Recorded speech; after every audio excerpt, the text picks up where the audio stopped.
Hello student, આપણે આગળ જોઈએ છે સુવાહક ગોળા માટે, એટલે કે ગોળાની અંદર, ગોળાની સપાટી પર અને ગોળાથી અમુક અંતરે વિદ્યુત સ્થિતિમાન કેટલું હશે. એના માટે જો ગોળાની અંદરના ભાગમાં વિદ્યુત સ્થિતિમાન અચળ V બરાબર KQ ભાગ્યા R છે.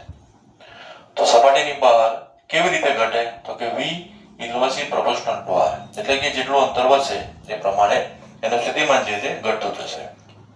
અહીંયા તમને એક પ્રશ્ન એ રીતે આપેલો છે કે ભાઈ ત્રિજ્યા R હશે અને Q વિદ્યુતભાર ધરાવતો એક અલગ કરેલા સુવાહક ગોળા માટે કેન્દ્રથી સ્મોલ r અંતરે વિદ્યુત સ્થિતિમાનનું અંતર સાથેનો સંબંધ આપણને બતાવવાનો. તો જો સુવાહક ગોળામાં અંતરના દરેક બિંદુએ વિદ્યુત ક્ષેત્ર E બરાબર 0 હશે.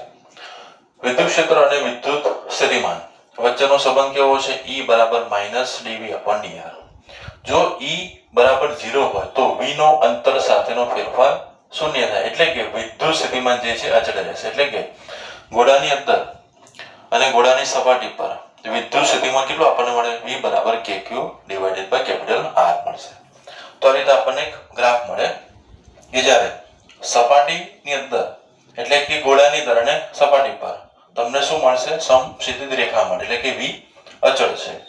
જેવો આપણે સપાટીની બહાર જઈએ છીએ એટલે કે અંતર r પાસે માટે આલેખ અતિવલય બને, હાઇપરબોલા બનશે, નીચેની તરફ જશે.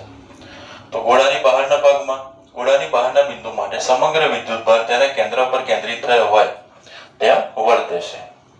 અંતર r વધવાની સાથે વિદ્યુત સ્થિતિમાન ઘટે છે.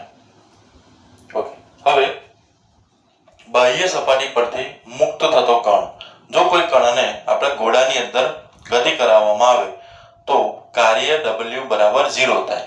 કેમ એવું થાય? કારણ કે સ્થિતિમાન જે છે, તો કે ધારો કે ભાઈ ગોળાની અંદરનું સ્થિતિમાન જો 10 વોલ્ટ હશે તો એટલું ને એટલું જ રહેશે. તો કરાવેલું કાર્ય શું થઈ જાય? અહીંયા 0 થઈ જશે. Okay, thank you.